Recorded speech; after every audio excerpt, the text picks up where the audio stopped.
오늘 우리에게 주신 하나님의 말씀은 마태복음 1장 18절에서 25절까지의 말씀입니다. 이것은 하나님의 말씀입니다.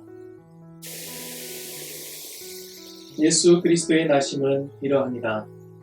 그의 어머니 마리아가 요셉과 약혼하고 동거하기 전에 성령으로 잉태된 것이 나타났더니 그의 남편 요셉은 의로운 사람이라 그를 드러내지 아니하고 가만히 끊고자 하여 이 일을 생각할 때에 주의 사자가 현몽하여 이르되 다윗의 자손 요셉아 내 아내 마리아 데려오기를 무서워하지 말라. 그에게 잉태된 자는 성령으로 된 것이라. 아들을 낳으리니 이름을 예수라 하라. 이는 그가 자기 백성을 그들의 죄에서 구원할 자이심이라 하니라. 이 모든 일이 된 것은 주께서 선지자로 하신 말씀을 이루려 하심이니 이르시되 보라 처녀가 잉태하여 아들을 낳을 것이요 그의 이름은 임마누엘이라 하리라 하셨으니 이를 번역한즉 하나님이 우리와 함께 계시다 함이라. 요셉이 잠에서 깨어 일어나 주의 사자의 분부대로 행하여 그의 아내를 데려왔으나 아들을 낳기까지 동침하지 아니하더니 낳음에 이름을 예수라 하니라. 아멘. 샬롬. 한 주간 잘 보내셨나요? 이번 주는 대림절 네 번째 주일입니다. 이제 이번 주 중에 예수님이 오신 성탄절을 맞이하게 됩니다. 이 시간들을 성도님들은 어떻게 보내고 계신지요?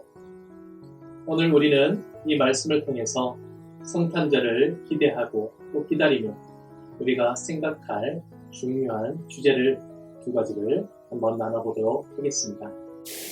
오늘 말씀을 보면 하나님은 하나님의 크신 구원의 계획, 바로 예수 그리스도를 이 땅에 보내시는데 하나님이 꼭 중요하게 여기시고 사용한 도구가 있으셨습니다.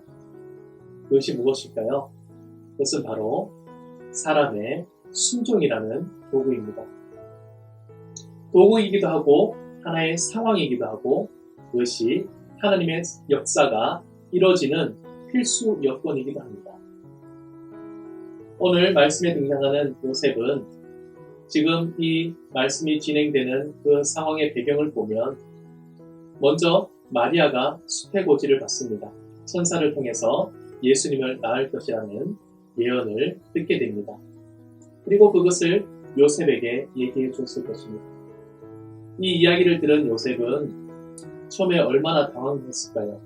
당시 율법에 의하면 마리아는 돌에 맞아 죽을 수도 있는 그런 위급한 상황이었습니다.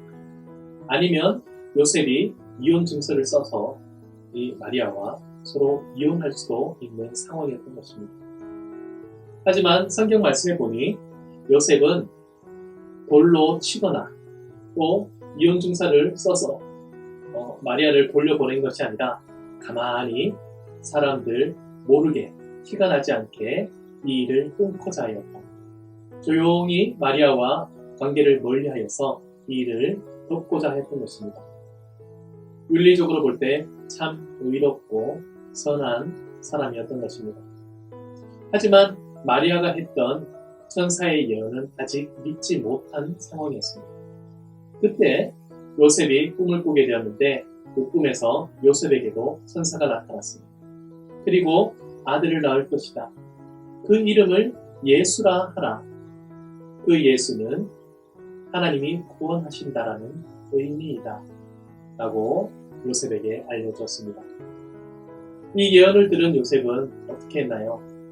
오늘 말씀을 보니 요셉은 이 천사의 예언을 듣고 이제 마리아를 집으로 데려와 함께 지내게 되는데 아이가 태어날 때까지 동침하지 아니하고 끝까지 전제를 지키면서 하나님 말씀에 순종하여 이 아들을 잘 낳을 수 있도록 모든 일에 의로운 모습을 보여주었다라고 성경은 말하고 있습니다.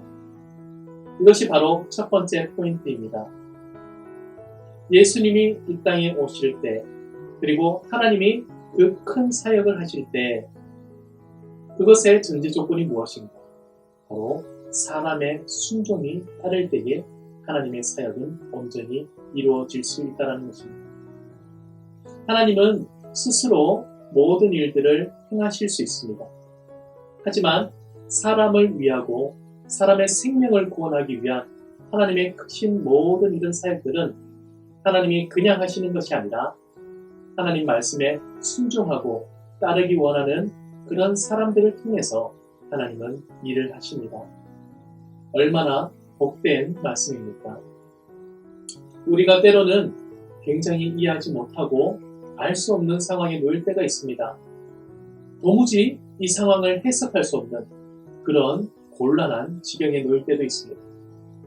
그럴 때에 우리는 어떻게 해야 할까요? 세상적인 기준과 또 사람의 여러 조언들을 들을 수 있을 것입니다. 하지만 우리는 믿는 사람들이기 때문에 하나님이 우리에게 주시는 말씀을 우선으로 생각해야 합니다. 하나님께서 가라 하시면 이해할 수 없는 상황에서도 가야 하는 것이고, 하나님께서 멈추라 하시면 정말 가야만 되는 상황이지만 거기서 멈출 수 있는 것, 이것이 바로 신앙인의 선택이죠. 오늘 말씀이 그것을 우리에게 이야기해 주고 있습니다. 우리는 도무지 이해할 수 없는 상황이라 할지라도 우리가 하나님의 말씀에 순종하면 하나님은 반드시 우리의 그 순종을 통해서 하나님의 일들을 이루어 가십니다. 우리의 그 하나님의 말씀에 대한 순종이 하나님의 큰 사역들을 이루어가는데 중요한 밑받침이 되고 또 기초석이 된다는 것입니다. 우리가 한 사람 한 사람 모든 성도들이 순종의 삶을 살아가면 하나님의 역사들은 더 많이 더 다양한 곳에서 더 크고 광활하게 우리에게 임하게 될 것입니다. 얼마나 복된 말씀입니까? 우리가 예수님을 기다리는 이 시점에 순종함으로 설 수 있는 사람들이 되었으면 좋겠습니다. 두 번째 내용입니다. 예수님의 이름에 관한 것입니다. 예수님은 그 이름이 뜻이 여호와는 구원이시다 라는 뜻을 갖고 있습니다. 하나님은 아들을 보내시면서 여호와는 구원이시다. 즉 우리를 죄로부터 구원하실 자, 그 예수를 너희에게 보내겠다 라고 말씀하십니다. 이 이름의 의미가 왜 중요한가? 오늘날 우리는 예수님을 우리의 죄를 구원하실 자로 바르게 인식하고 있습니까? 우리는 착각을 할 때가 많습니다.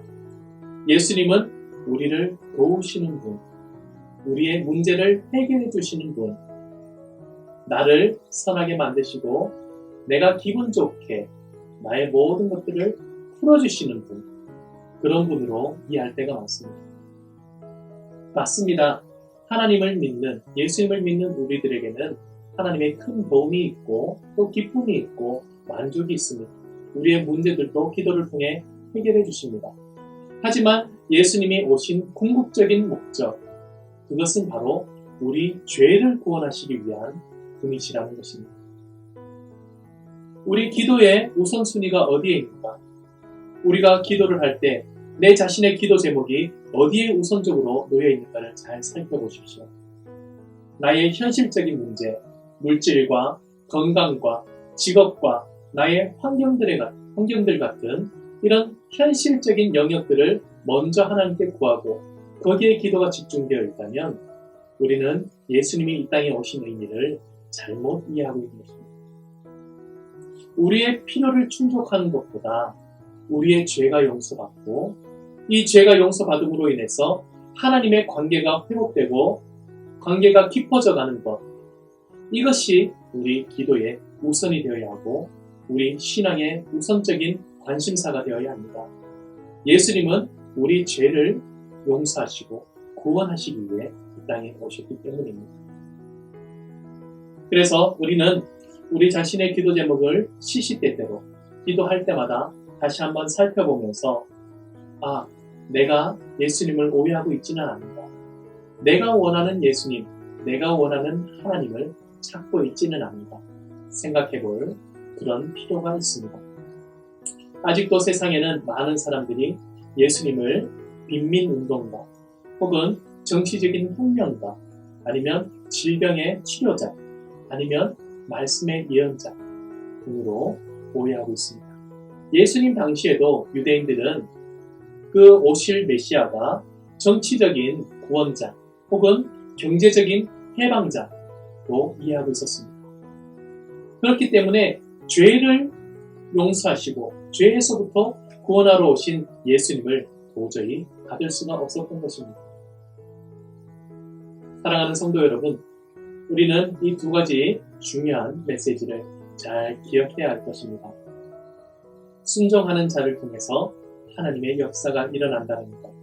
그리고 예수님은 다른 무엇이 아닌 우리의 죄를 용서하시고 죄에서 구원하시고 하나님과의 관계를 회복하고 깊어지게 만들기 위해 이 땅에 오셨다는 사실. 이 두 가지 사실을 잘 기억할 때 우리는 이 성탄절을 더 의미 있게 그리고 더 온전하게 맞이하게 될 수 있을 것입니다.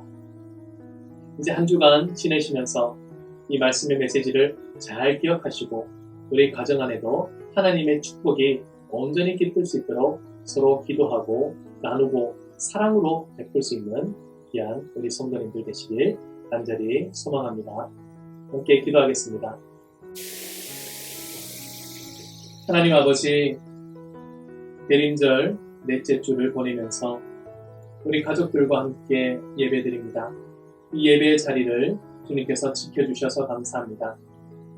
예수님이 이 땅에 오신 의미, 우리의 죄를 용서하시고 구원하시기 위하여, 그리고 죄 씻음 받은 우리가 하나님과 더 깊은 관계를 맺게 하기 위하여 오셨다는 것을 우리가 잊지 말도록 하여 주시고, 또한 어떤 상황에서든지 하나님의 말씀에 우리가 순종할 때에 그 순종을 통하여 하나님이 크신 하나님의 일들을 이루어감을 믿고 살아갈 수 있도록 도와주시옵소서.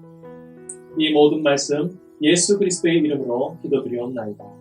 아멘.